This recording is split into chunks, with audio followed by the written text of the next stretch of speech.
अगर इस दुनिया के तमाम दुखों, दर्द और संघर्षों को की जड़ माया है, तो फिर ईश्वर ने इसे बनाया क्यों है?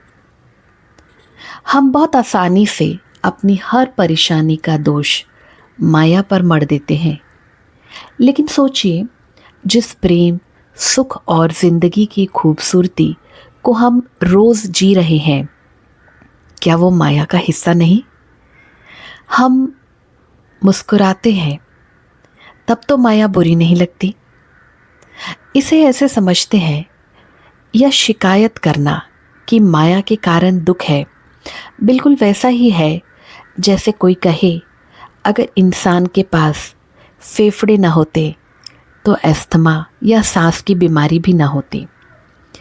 जैविक रूप से सांस लेने के लिए फेफड़े की ज़रूरत होती है।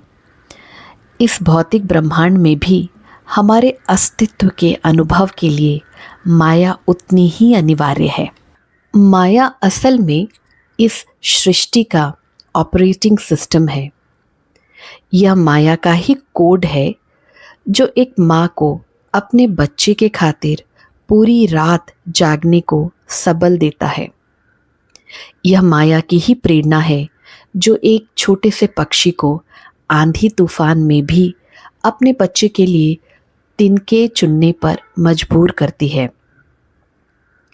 यही वह अदृश्य धागा है जो समाज, परिवार, विज्ञान और तरक्की के इस पूरे ढांचे को थामे हुए है। जरा कल्पना कीजिए, अगर यह माया पल भर के लिए गायब हो जाए तो क्या होगा? कोई माँ बच्चे का पालन नहीं करेगी, कोई पिता काम पर नहीं जाएगा। लेकिन क्या ईश्वर ने माया को कोई मशीन की तरह अलग बैठकर बनाया है? इसे समझने के लिए एक मॉडर्न गेम का उदाहरण लेते हैं। जब आप कोई वर्चुअल रियलिटी गेम खेलते हैं और उस गेम में ऊंचाई से नीचे गिरते हैं तो आपकी धड़कनें तेज हो जाती है, हथेली में पसीना आ जाता है। क्या वो डर झूठा था? नहीं ना, अनुभव सच था। लेकिन क्या वो खाई सच में वहां थी? प्राचीन ग्रंथ और उपनिषद कहते हैं, नेह नानास्ति किंचनम, यानी यहाँ बनने वाला और बनाने वाली चीज दो अलग है ही नहीं। जब आदि शंकराचार्य जी ने कहा ब्रह्म सत्यम जगत मिथ्या, तो उनका मतलब यह नहीं था कि आपका जीवन झूठ है। मिथ्या का अर्थ एक ऐसी सच्चाई जो किसी पर निर्भर नहीं है, डिपेंडेंट रियलिटी। जैसे स्क्रीन के बिना फिल्म का कोई वजूद नहीं है, वैसे ही उस परम चेतना कॉन्शियसनेस के बिना इस दुनिया का कोई अस्तित्व नहीं है। मिथ्या आपकी जिंदगी नहीं, बल्कि आपकी यह सोच है कि आप ईश्वर या ब्रह्मांड से अलग हैं। अगर सब कुछ एक ही है तो फिर इतना नाटक क्यों?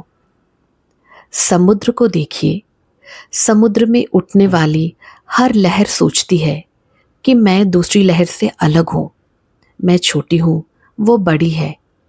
लेकिन सच क्या है? लहर पानी के अलावा और कुछ है ही नहीं। लहर का उठना और वापस समुद्र में समा जाना बस पानी का एक सहज भाव है। यह पूरा ब्रह्मांड भी महाविष्णु या उस परम चेतना की एक ऐसी ही लहर है। ईश्वर ने बैठकर कोई प्लानिंग करके यह माया का जाल नहीं बुना। यह तो चेतना का एक निस्वार्थ और सहज विस्तार है। इस ब्रह्मांडीय खेल कॉस्मिक प्ले में अनुभव करने वाले भी आप हैं और अनुभव भी आप हैं। सवाल पूछने वाले भी वही तत्व है और अब जवाब देने वाले भी वही तत्व है। आप, मैं, यह हवा, यह तारे, सब उसी एक चेतना का स्वरूप है। तो फिर सवाल उठता है, यह माया पाई कहाँ जाती है। माया कोई बाहरी दुश्मन या जाल नहीं, माया केवल हमारा भ्रम है।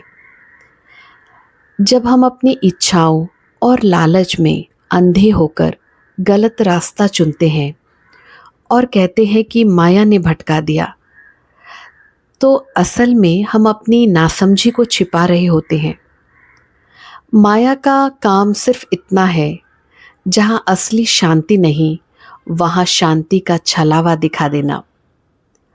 जिस दिन ज्ञान और जागरूकता के साथ आपको ये समझ आ जाएगा कि लहर और समंदर अलग नहीं है, उसी क्षण माया का आवरण हट जाएगा और सिर्फ एक सत्य बचेगा, आप और यह पूरा ब्रह्मांड एक ही है।